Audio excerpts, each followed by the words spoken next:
So good morning, everyone. My name is Kristof, and I'm from Belgium. And excuse me for my English. My pronunciation is not very good in English, but I do my best.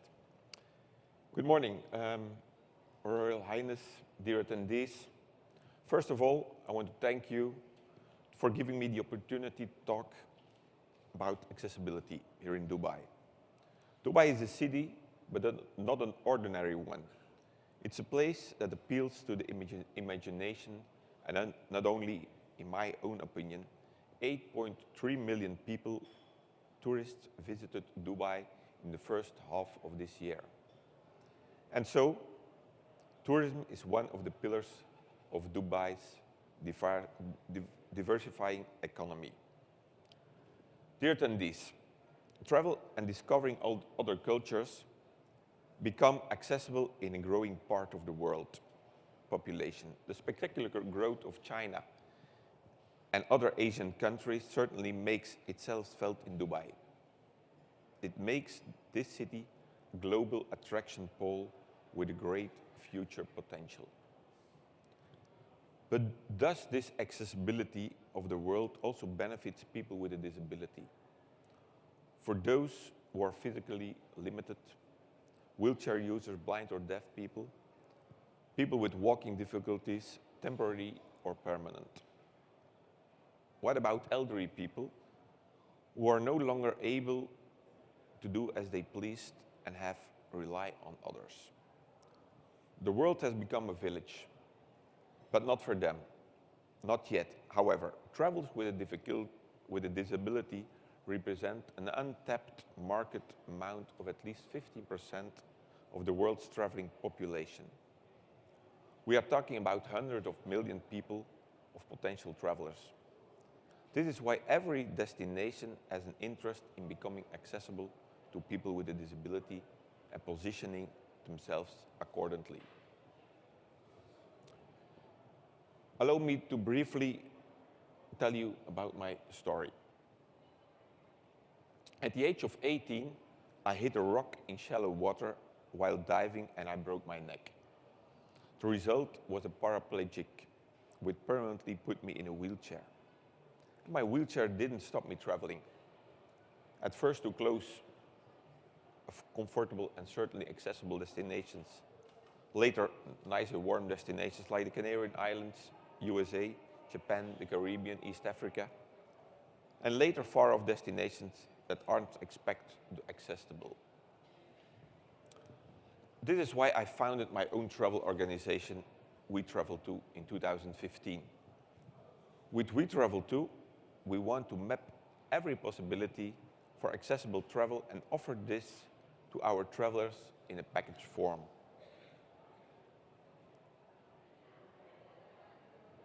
At these destinations, we provide the entire chain of accessibility: information, flights, accommodation, transport, health and support tools, and nursing.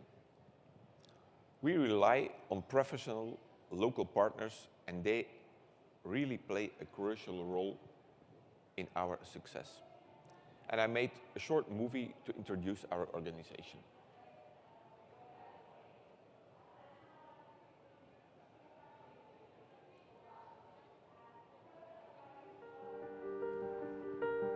My name is Kristof and I like to travel.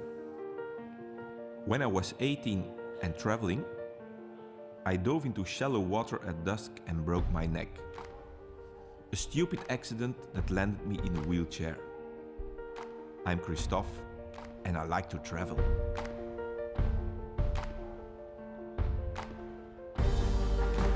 What if that was still possible? What if there was a travel organization that lets people with a temporary or permanent disability travel without restrictions? What if that were possible just like any other trip? You know, travel to adventurous and exotic destinations with family or friends. What if there were local networks specializing in adapted transport and services? What if organizing such a trip wasn't a burden? What if all that information, all those contacts, all that experience, that entire network, what if one experienced travel organization brought all that knowledge together on a national and international level. What if that were possible today? Travel with We Travel to wonderful destinations across the globe. We Travel to. Travel without limits. Because we travel too.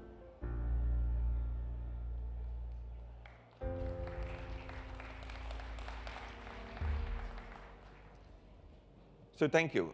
Through We Travel Too, travelers with temporary or permanent disabilities are ensured of the necessary backup and logistics to travel without problems.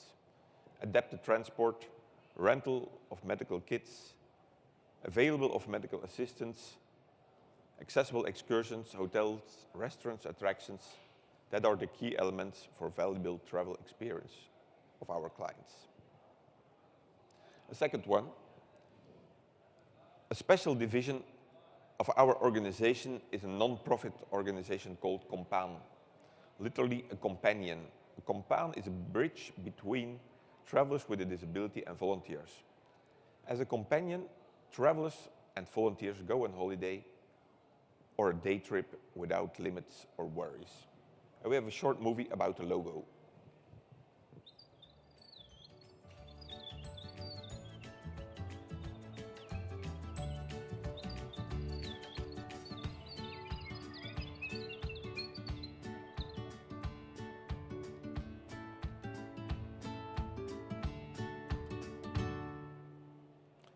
So that's Compan, literally together under the way.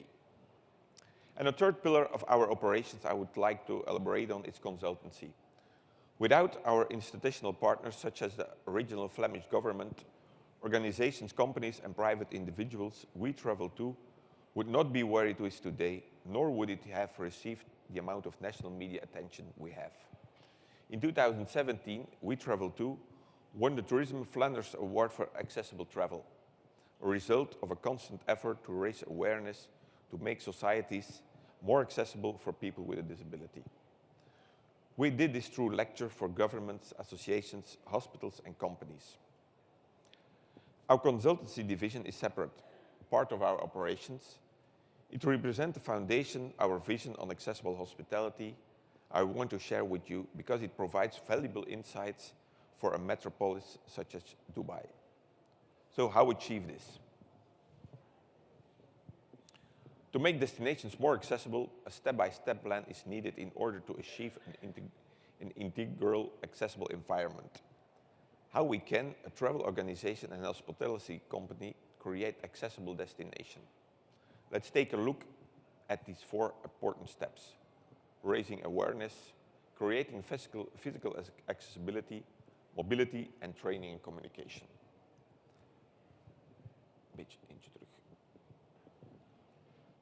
The most important step is to create general awareness.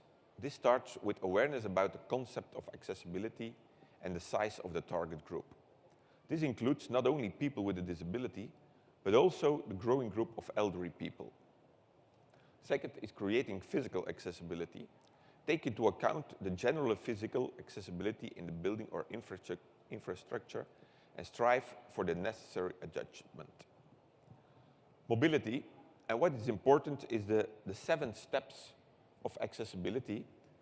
And for me is that information, all about flights, accessible transfers, because transport is very essential.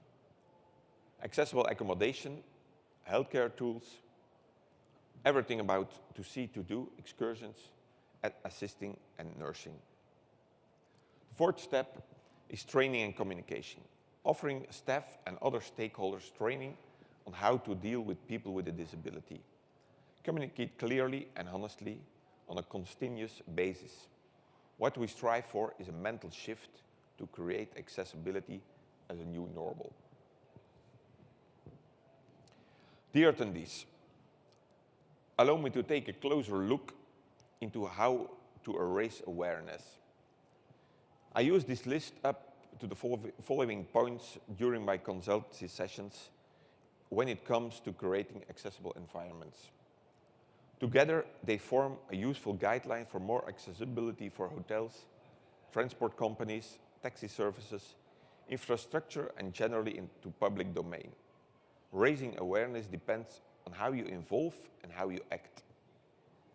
The first is involve. Involve all stakeholders in the whole of your actions to raise general awareness, collectively, but also individually. Everyone must be involved, not in your internal communication, and be aware and expect required services. Only in this way, the entire organization can start creating a perfect flow. 2, act. In your actions, the chain is as strong as its weakest link. Everyone must do what is expected from him or her. In a normal hotel environment, something missing is just unfortunate or no more than a poor service. In an accessible care hotel environment, the missing action or service can be essential. You also need to describe your intended target audience in very accurate way. How large is the group? Which profile do you target? Are there senior citizens, people with a physical disability, visually impaired, blind people, customers with hearing impairments, with an allergy, with a mental disability? Do they travel individually, in their own family, in a group? What is the group type? Which type of institution do you travel? And I think we made a movie, but I don't know if it's possible to play this. We will try. It's a movie to raise the awareness. Maybe there are some subtitles. Ik ben Jenny, 53 jaar en ik heb al het een en het ander meegemaakt.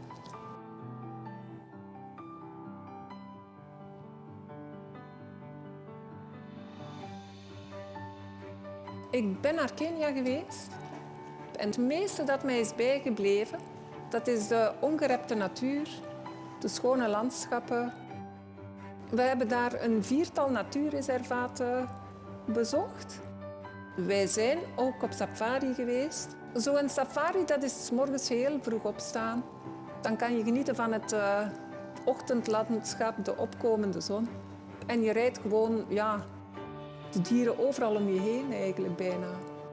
En de dieren komen ook zo dicht. Soms hadden wij een giraffe vlak aan ons raam, van het busje dan. Ik kwam zo binnenkijken, was spectaculair.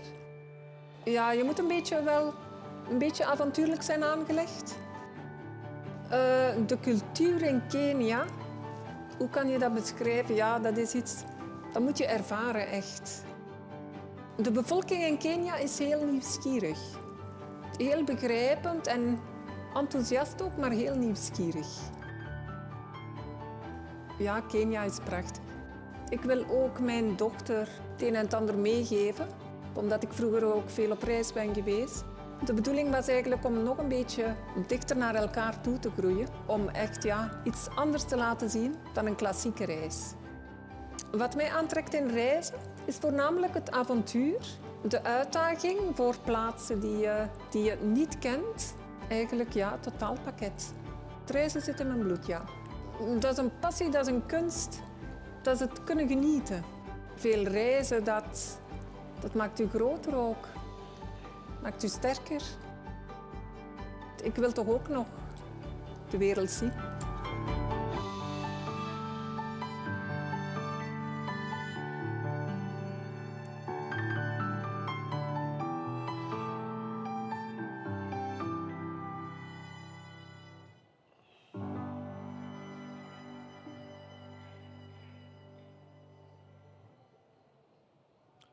This is an awareness movie we made on Jenny. Jenny has multiple sclerosis and she's totally impaired, but she's traveling with her daughter to wonderful destinations.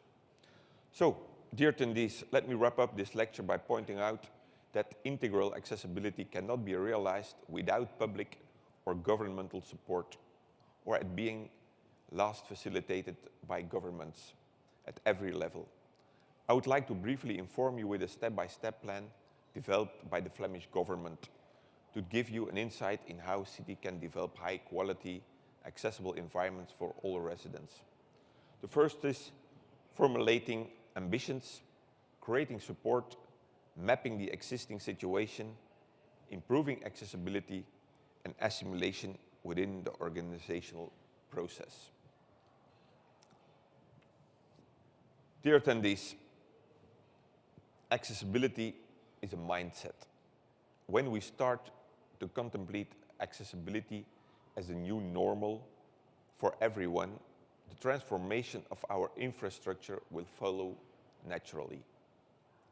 Accessibility therefore largely depends on awareness, marketing promotion, and the continuity of the effort. It's a constant process which our societies as a whole must be immersed. Only then, accessible hospitality will simply become hospitality. Thank you very much.